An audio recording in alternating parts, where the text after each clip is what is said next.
Hey everyone. Okay, knowing your numbers is really, really important, and we need to talk to you about that in this session. Do we have a clicker? Please? Great. We will wait for that. But numbers are really important for you in your business. And as an accountant and Joe's a bookkeeper, of course we're going to talk to you about that. But we also know that you're an audience that probably don't want us to give you a massive presentation about accountancy because you probably don't want us to be doing that straight after lunch. So what we're going to do instead is talk to you about how we got a top industry sponsor for our podcast by knowing our numbers, so that you can take this away and you can think about, how do I bring extra revenue, money, sales, income into my business? What are the numbers that are important to me? This is a great quote from Jen Sincero. She wrote a book called You Are a Badass. She says, what you focus on, you get more of. The problem is with things like numbers, there are so many numbers in your account that it can be kind of hard to know what it is you're actually supposed to focus on.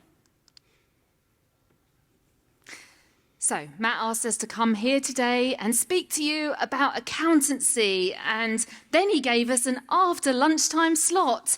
So, we're not going to talk about that. We're going to talk about more exciting things, because what we have done as bookkeepers and accountants, we've managed to turn a really boring niche into something really exciting. We think that you probably don't really care what the numbers are that you need to know. All you want to know about is, how do I make more money in my business? So we're going to tell you about the numbers that are important for you so you can do that. So once upon a time, 3 years ago, me and Zoe didn't know each other at all. We didn't know each other, but I had an idea. I've been a bookkeeper in industry for over 2 decades, and I had started and failed multiple bookkeeping businesses because I didn't know the business aspect of running a bookkeeping business. I knew how to do the bookkeeping. So me and Zoe met because we were both speaking on stage at an industry event, and I just said, I've got this idea, but I didn't have the confidence, everything that was spoken about by Jasmine Starr about the imposter syndrome, and no one else is doing it, so why should it be me that does it? So I spoke to Zoe and we said, let's give this a go. Let's see if we can create something, a business development course for bookkeepers so that they can learn the things that they didn't learn at accountancy college. So in January 2020, Zoe lived in Bristol, I'm living in Kent. We decided to meet in the middle in Reading, and we got an Airbnb, never spent that much time together, and we decided if we could work together, and in that weekend we incorporated a company, we completed and finished the course, and we kind of had a website, brand, colours, everything, and we worked really hard, but we created so much. We knew there was something really powerful in our friendship and how we were going to build a business together. So in February 2020, Joe came to Bristol, and we had this, I'm going to describe it as an engagement photo shoot. Yes. We slept in the same bed last night, so things are different now. But we know each other really well. But this was awkward. These photos were really difficult. We didn't know each other. We'd never worked with another person. Well, we hadn't worked with each other before, and we were going on this kind of learning journey, working out who was good at what were we going to do. But then, of course, we had all these great ideas. But then in March 2020, well, we all know what happened in March 2020, and we were suddenly stuck at home with an idea of a business where we needed to kind of make some money somehow, but we just weren't able to get together. So I went to my bedroom, Joe went to her lounge, and we would get together on Saturday mornings, just around kids. You were homeschooling, I had my little kids at home, and we were like, well, we've got this amazing outline for a course, we'd better film it. So we didn't know what we were doing. We set up Zoom, we would go on calls, looking like this, and we recorded videos whenever we could, and we put together what became our first course. And one thing we didn't know what we were doing, a lot of it, but what we did know from bookkeeping and accountancy background was that numbers are really powerful and that they can really hold some impact. So we started to track our numbers. So these are our early numbers, 6-figure bookkeeper, Instagram account, Facebook group, Facebook page. And what's funny, when we was doing these slides, we could see that we had 1 YouTube subscriber. Now, if anyone can count in the room, there are 2 of us. Someone didn't subscribe to our own channel. So, yes, it's been quite interesting. But this is something that we knew we could, hang our hat on the numbers. So we kept seeing them slowly but slowly grow. And every time we could remember, when we was getting together on a Saturday morning and hubbies were taking the kids out so we could just get a couple of hours where we could work on this while we were building other businesses and looking after the family, we would track these numbers and we could see that they were starting to grow, which was like great for us. And I think what's really important to say here is that we didn't know which numbers we needed to track. We didn't know what was going to be important. All we knew was that these were going to grow in some way, so we should start to keep an eye on them. And we knew that these numbers were going to be the key to us turning this into some kind of profitable business that would help us to serve our needs as, business owners. So we thought, well, how can we influence these numbers in one go? We're really limited on time. My kids never go to bed. It was impossible for us to get together, and we decided that the thing that we should maybe do is find 1 hour that we could commit to every week. And we decided that we could use that hour, create one great piece of content, and stream it in as many places as possible so that we could have the most impact for that 1 hour that we could. And we started a podcast. It's called the Bookkeepers Podcast. It's sponsored by Xero. It actually wasn't called the Bookkeepers Podcast. It was called Breakfast with the 6FB. And we thought we were going to have our breakfast and talk about our breakfast and then talk about some bookkeeping stuff. We didn't know what we was going to talk about, so we thought if we filled it with us eating, it might, fill up some time. Also, stupid idea, no one knew who the 6FB were, so we quickly realised that let's keep it simple, stupid, and call it the Bookkeepers Podcast, which has served us well. Yeah. This is us speaking on stage earlier in the year at Accountex in London. But you might be wondering, how on earth did we get to a position where people wanted to hear from us speaking on a stage? As I said, I've been running bookkeeping practices for years, and this is me and my team back in 2014. And my professional body thought I was a bit of a unicorn business because no other bookkeeper was building a team. It was just them. Maybe they had an admin person, but no one was trying to build a business. And what was I doing? The fact is, I didn't know what I was doing. This looks impressive when you're coming from an industry where there's only usually one-man bands, but I was miserable. I was broke. I didn't have any business insights. I didn't know what I was doing. I ended up being seriously ill and burnt out. So this is where the passion has come from, for me to be able to help other bookkeepers get it right and bypass all of the mistakes that I made, because impressions from the outside look amazing, but what's really going on and who's actually making any money? This is the bookkeeping practice that I used to run, and both of us have won awards in the bookkeeping industry for running our practices. We were recognised in various ways. You were Large Practice of the Year. I think that was a social media award or something. We've both been named as top 50 women in accountancy globally. This is our book, The Bookkeeper Rises. It's an Amazon #1 bestseller. We published that last year. And we have a YouTube channel and also a Facebook community called the Six Figure Bookkeepers Club, which has got about 18,000 members. Yeah, but for the first 18 months, I couldn't get over 60 members. And this is where this is really important, what we're talking about today, about the power of leveraging the podcast. The truth is, if me and Zoe had had more time to give to this business, we wouldn't have done things in such a leveraged way and repurposing things in such a way. We may have become quite lazy with it, actually. But because we were so time poor, it meant that we had to create this very pillar piece of content just once a week, and we posted it and we streamed it live into the Facebook group, and that was the key for that engagement. That was the starting point for the engagement to grow there. But we really needed a community because there were no other bookkeepers, we felt, that were like us, were there? There was no one else having conversations about business. In the other groups, all they wanted to talk about was, how do you calculate tax? Oh, is that vatable? Oh, it was so boring. We were like, surely there's some other people out there that are like us. Yeah. And so I think from doing that, and someone asked us earlier, what's the secret? What's happening? Your business has gone crazy. What's your secret to success? I think the secret is we never say we're the guru. We will confess to you, I can't run your payroll. I don't want to do that. I want to ask someone else about my VAT. We are the facilitators. We create the community. We know someone who can help, and we bring people together. And I think by doing that, we've created a really strong community where people know it's okay to not know everything. And from doing that, we've become accidental influencers. In a very unsexy industry. Oh, this is some of our community. We've had a bit of a road trip this week. On Monday, we got together some of our members. We went to Wrexham and we held an event, got together, and no one spoke about profit and loss. No one spoke about anything technical. We were speaking about the power of communication with our clients and how we can wow them with engagement and making sure that they feel really valued.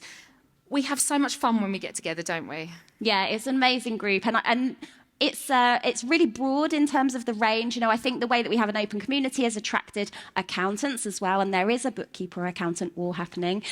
So we've got a really great group, really supportive, all really invested in each other's growth and success. This is us speaking yesterday at Accountex in Manchester, and again, we're always focusing on business development, business growth. This is nothing to do with technical regulations, tax updates. That's not our thing. This is about showing people the skills, because I think that the accountancy and bookkeeping profession is often very much behind closed doors. They don't have events like this. They don't come in and say, hey, let me tell you everything about the marketing that I do so you can copy this and do it exactly the same for you. They're like, well, if I tell that person... They'll take my clients. They will take my clients. And I will have to close my business and it will be over. But I think because we've created this open community, lots of people want to be a part of it and they see that that's okay. There's a change. So I know you've just had lunch and you're a bit tired, but we're going to go back to some numbers, but they're going to be exciting numbers. So you need to know who you're selling to. The truth is, when I started this business, I was working as a finance director and I had 4 failed businesses behind me.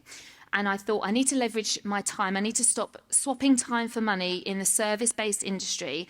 I'm really passionate about helping other bookkeepers to not make the same mistakes as me. So I needed to find bookkeepers that we could sell whatever we was going to create to. And I spoke to my business coach and she said, but aren't they boring? Do you like bookkeepers? Are there many of them? And are they actually going to want to listen to you? And the answer I had was, I've got no idea. But surely there must be some like-minded people out there that are going to want to, get as excited as I do about the business aspect of this. So I did some Googling. And discovered that there were lots out there. This is not you Googling. This is not me Googling. This is me. This is the idea I had of some of the other bookkeepers I had met. That they weren't my people, but I was sure that there must be some of my people out there, and they were. And I went to my professional body and I said, how many people have you got with practice licenses? And there was about 4,000. I thought, okay, I can work with 4,000. That is a good number of people.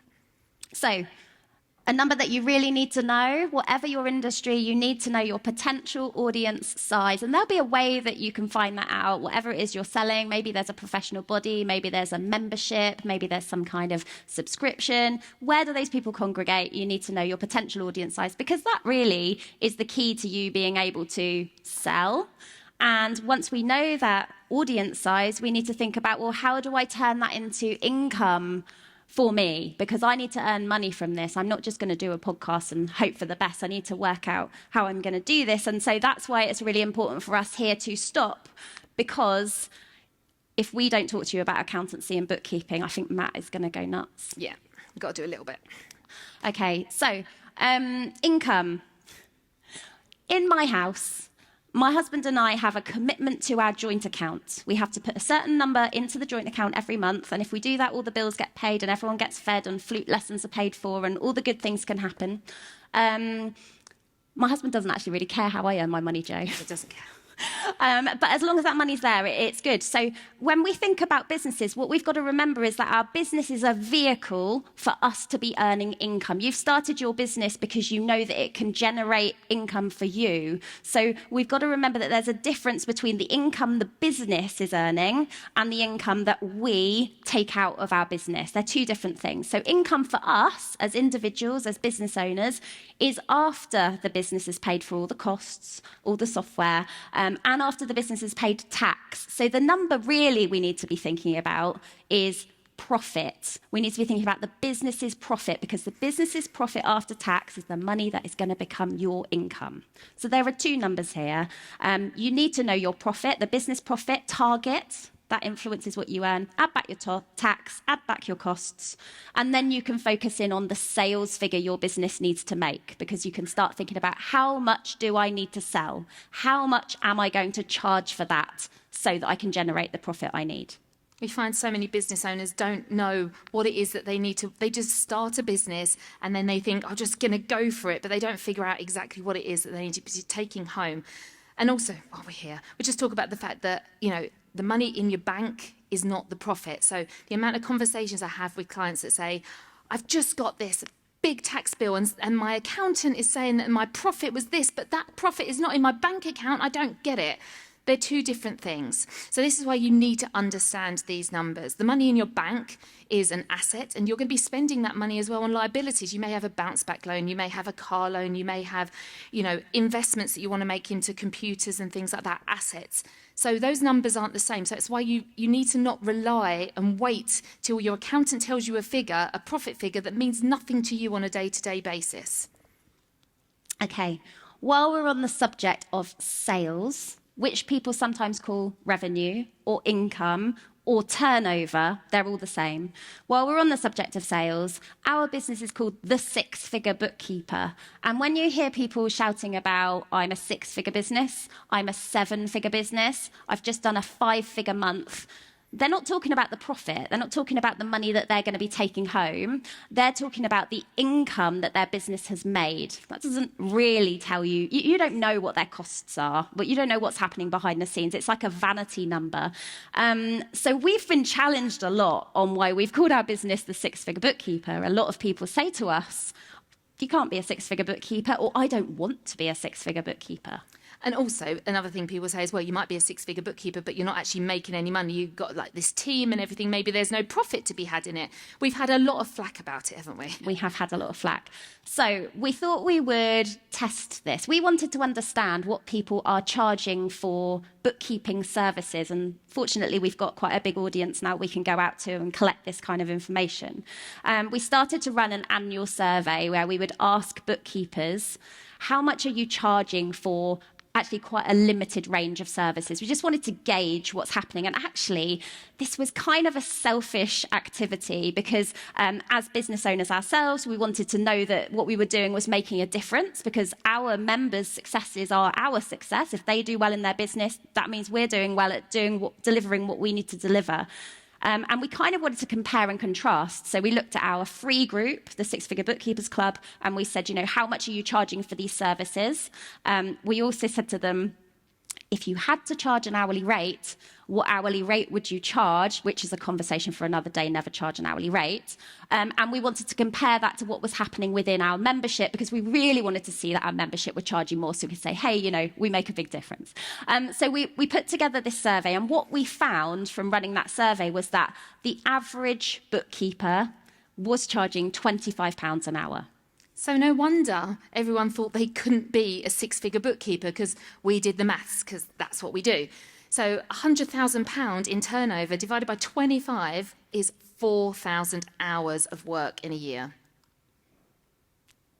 And if you work every single week of the entire year to earn your £100,000, you need to be working. This is just your chargeable time. This is not your marketing, your 3 days at EMC. It's not your sales calls. It's not your admin. It's not opening letters from HMRC. You've got to be working 76.9 hours a week to be able to be a 6-figure bookkeeper working on your own. So it's kind of hard to do. I don't know that anyone could do that. No. And I think that's why we were getting a lot of flack, because people you're obviously lying and you're not actually doing it.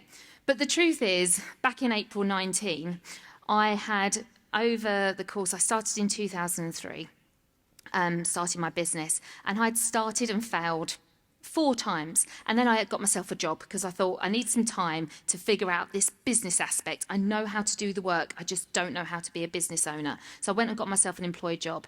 And I was very upset, but it was the biggest gift, was I was made redundant in April 19. And I worked back exactly what we was talking about here. I had just bought a new house and I had a new mortgage and I had 3 kids and my husband wasn't working because I was working full-time and he was looking after the family and doing some part-time work. I had to replace that income that we was talking about. So I had to do the numbers. So my salary was 70k. I had to add back the tax, add back the costs, and I knew I was going to have some costs. I knew I was going to have some admin and operational support. So I knew I needed to become a 6-figure bookkeeper. I knew no one else had ever done it, or no one else was talking about it, and I knew that everyone else was charging by the hour, and I was not going to be able to do that. Yeah. So actually, I've just sold my practice last month. 3.5 years I started in it. I incorporated in 2020. We've been building the businesses at the same time. Obviously, we're both very small at the beginning and have grown. And we were doing a talk yesterday and we worked out that actually I've generated in the 3.5 years over £700,000 worth of income in the business, which no one has done in this, and this is why we're so passionate, because there are, success leaves clues, and we want to share those with everyone. And what the success there is that you didn't charge an hourly rate to be able to do it. And I wouldn't have been able to. That is so important to know, isn't it? And I think that anyone can take that away. You get to engineer how you do this. If you think about your business and how you add the most value, and that is what we spend so much time speaking to bookkeepers about. What you do is more than data input. What you do is you give business owners certainty. You help them understand. You help them to make decisions. You help them decide, can I take on a bigger office space? Can I afford to bring someone into my team? Can I invest in 3 days in a conference? We give people the insights into their numbers that help them to have certainty, security, and to achieve their goals outside of business, because the reason you have a business is because of something outside. It's because of something to do with your life. That's really what's driving you. But let's relate this back to not bookkeeping. Let's talk about something that we all understand in this room, online courses. So let's say you wanted to make £100,000 of sales or turnover by selling a program which you were selling for £2,000. If you did that, that just means you have to sell 50 courses. But you get to change the pricing. If you think about the value you can add and what can make the difference, which is a conversation for another day, and there are people way more educated than me who can talk to you about this.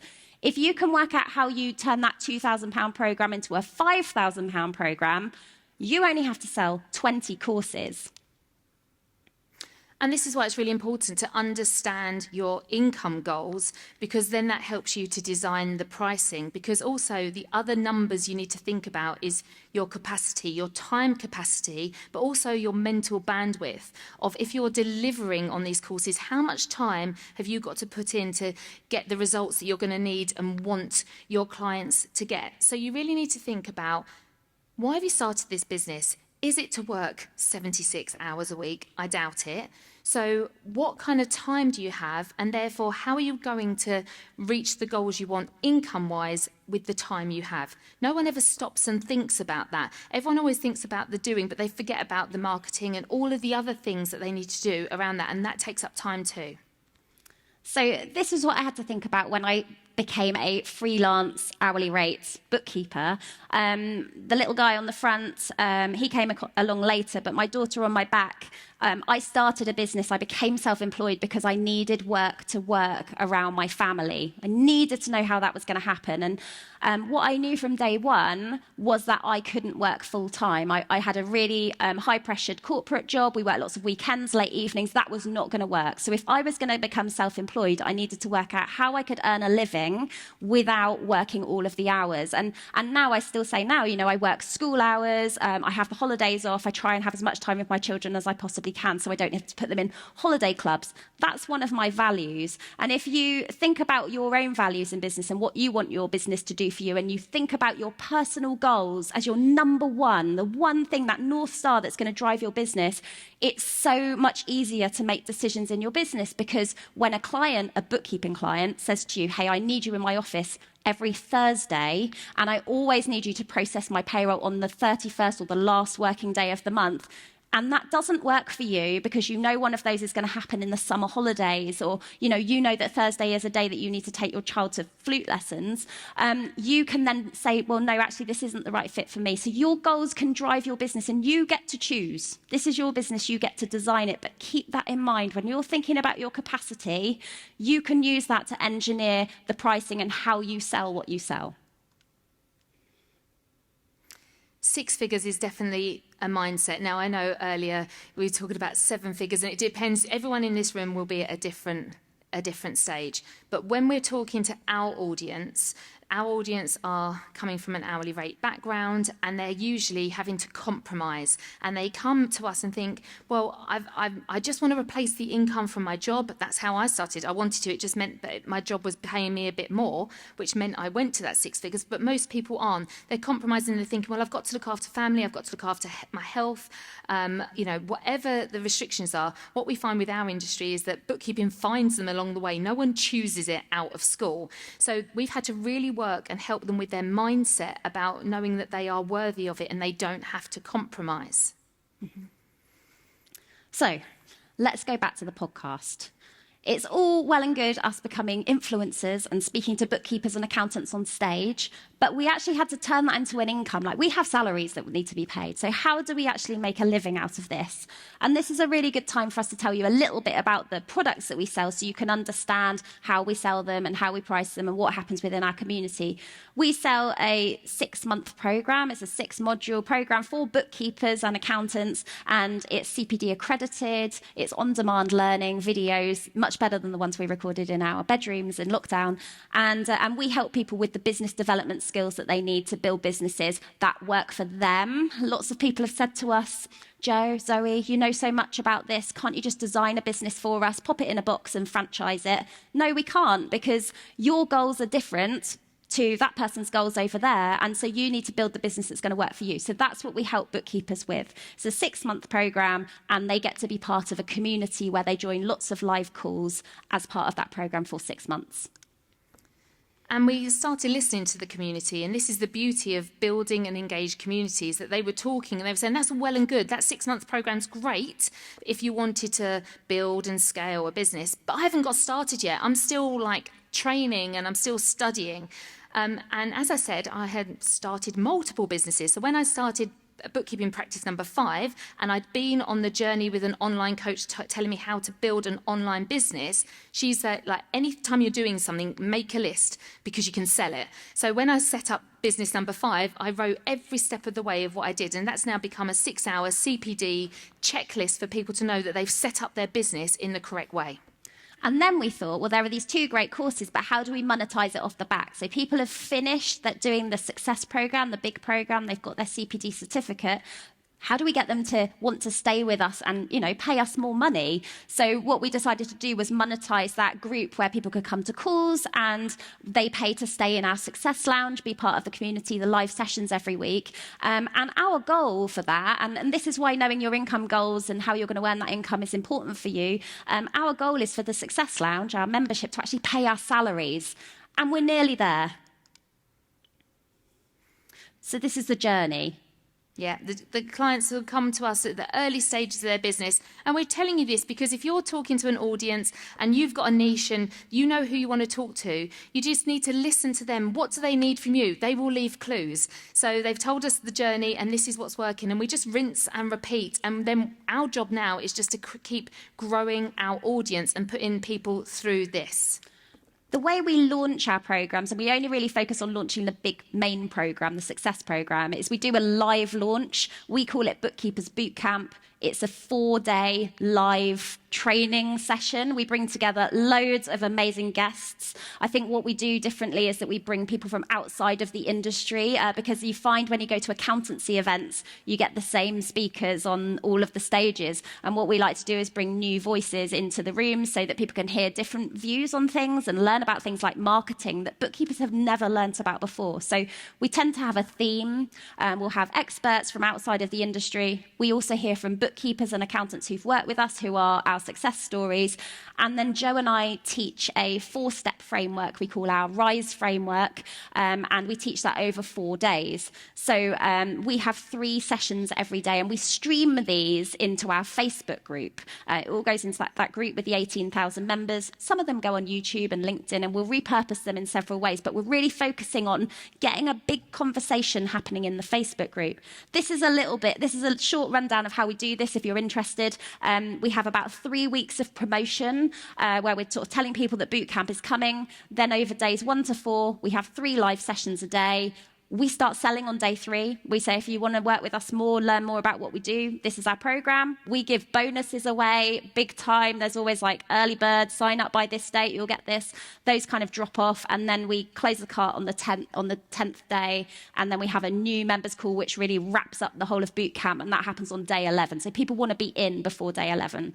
They can join at other times, but people tend to learn that they get the best bonuses when it's boot camp. And then we can talk about our other products as well.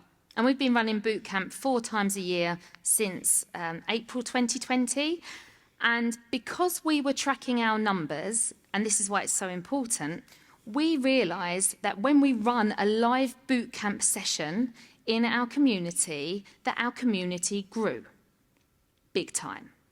And it stayed growing. Now, remember, at the beginning, 18 months, I was stuck at under 60 members.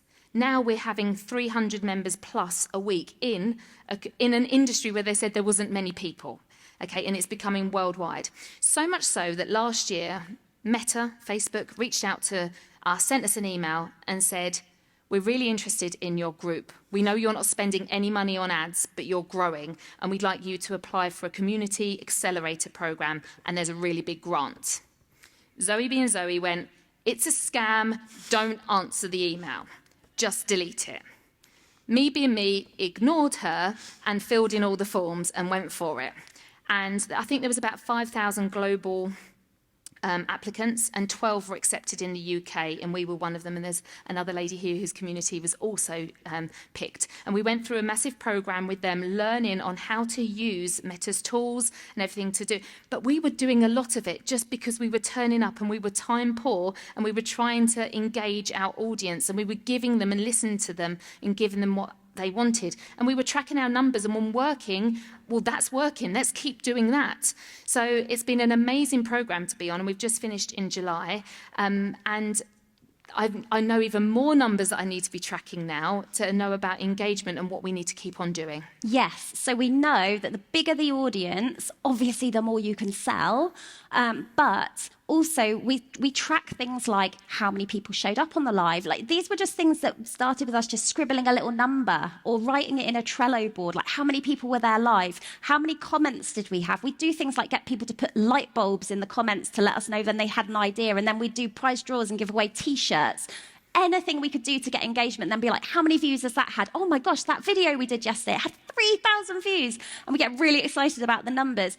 You have all of this. You've got all the insights wherever you're using social media. So start to pay attention to what's doing well, what's doing even better, so that you can do more of that. Another unexpected thing. Did anyone see Lisa Johnson stand on stage yesterday? So, yeah, I bought Lisa Johnson's one-to-many program back in April 2020 because I wanted to grow an online audience. And then Lisa came back to me and said, would you like to be an affiliate? You've got a big community. I was like, okay.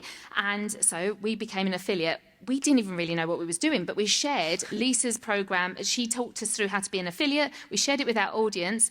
And for the last 2 years, we've been in her top 5 affiliates, which means we get to go on a private jet to Nice for the day. Now, as bookkeepers, we were not expecting that. This has just been an unexpected. But what the beauty of our numbers are is that doing an affiliate launch means us taking away time from doing boot camp and doing our things. It means generating income for someone else. Obviously, it generates income for us too, but it's a lot of time capacity. And like we talk about, do we have the bandwidth? Is it worth it? But the fact is, we know our numbers. What was our community when we did the last affiliate launch with Lisa? Is it going to be worthwhile? Have we we've grown enough? Are we going to be speaking to the same people? Do those people want to hear about it again? These numbers help us make really important decisions about where we're going to focus our time and energy. I remember, when we went on this trip, I remember us sitting in the restaurant in the hotel we stayed in the night before, and we were talking, and I wasn't very active in the affiliate group because I was like, I don't want to know who the competition is. I'm going to do the things Lisa says, and I'm just going to show up and do it, and I'm out. And then we were at dinner, and you were like, oh, that's so-and-so, that is so-and-so. And then you were telling me, oh, that person's got like 200,000 followers on Instagram, and that person's, and I was like, flipping heck, we've got like 2,000 YouTube subscribers. We really weren't a big deal. But the thing is, our audience was really, really engaged. And it doesn't matter, it's not about how many people are on your list or how many people are subscribing. It's about the engagement. And however many followers or subscribers you've got, you can see whether they're engaged. You've got the numbers. So do more of the thing that helps those people to be more engaged in what you do.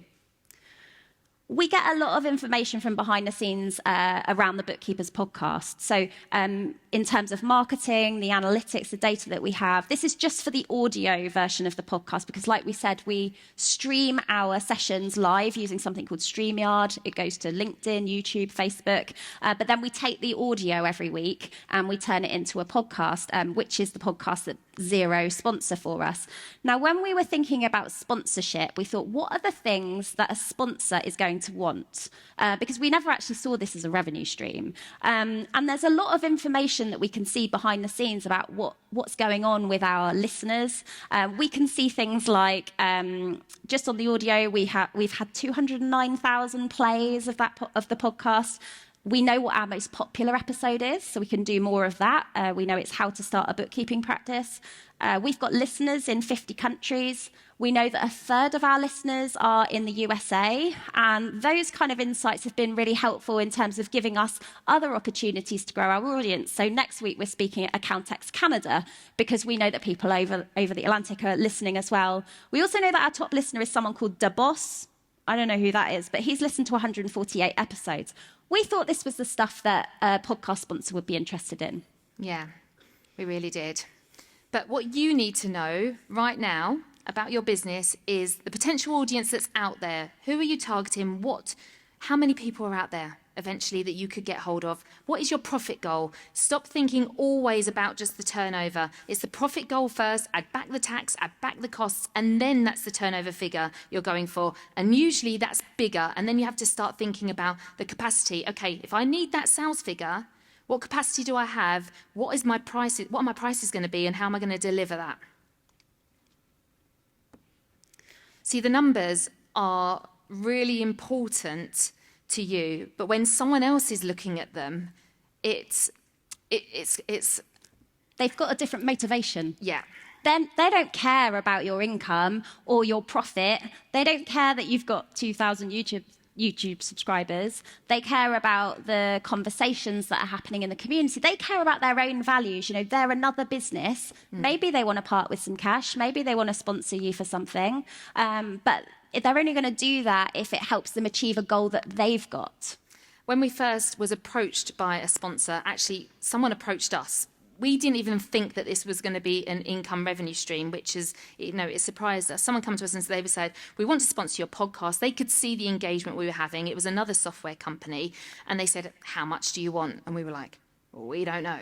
So we was like, how much do you want to pay? So they gave us a number. But then what that meant was, as we built confidence, and because we had the numbers behind it, as our numbers grew by threefold, we were able to say when Xero come to us, times that number by 3, we want that number now, please. So, and they were like, yeah, that's great. So Xero weren't looking exactly for the numbers. They could see the engaged community that we were creating, and they wanted that. They wanted to be part of that. And they're really leveraging their brand by being part of our brand. Yeah. So think about what a potential sponsor needs. They might need some financial information, and if you're not great at your numbers, if you're not a bookkeeper or an accountant, you can find someone who can help you with that stuff. Joe can help you with that, help you to find a bookkeeper, and you would say this as a bookkeeper yourself, it's not all about the financial stuff. If there's data, you can analyse it. We often find that people assume that bookkeepers are just dealing with VAT and payroll and getting things ready for the year-end accounts. That's not the case. If there's any number in your business that you want tracked, I often say to clients, do you want me to track your Instagram followers? Do you want me to track this? Do you want me to track that? That's exciting. Let's look at how your business is growing together. So if any of you have a bookkeeper and you're not numbers people and you don't want to be looking at these numbers, then get someone else, outsource it to an expert who could be tracking these numbers for you, because it's really powerful. And then maybe once a quarter look back and see the growth that you're having across your various platforms. This QR code will take you to Joe's LinkedIn account. So if you need a bookkeeper, Joe can put you in touch with somebody. If you want to understand your numbers a bit better, though, I'd love to give you a free copy of Know Your Numbers. It's an entry-level business basics finance book. It will help you understand some of the key terms that your accountant or bookkeeper might be using when they're talking to you. It might help you to understand a little bit more behind those profit and income goals that are going to help you to achieve what actually really matters to you in life. So if you follow that QR code, I'll send you out a PDF of the book. Thank you so much. Thanks, everyone. Is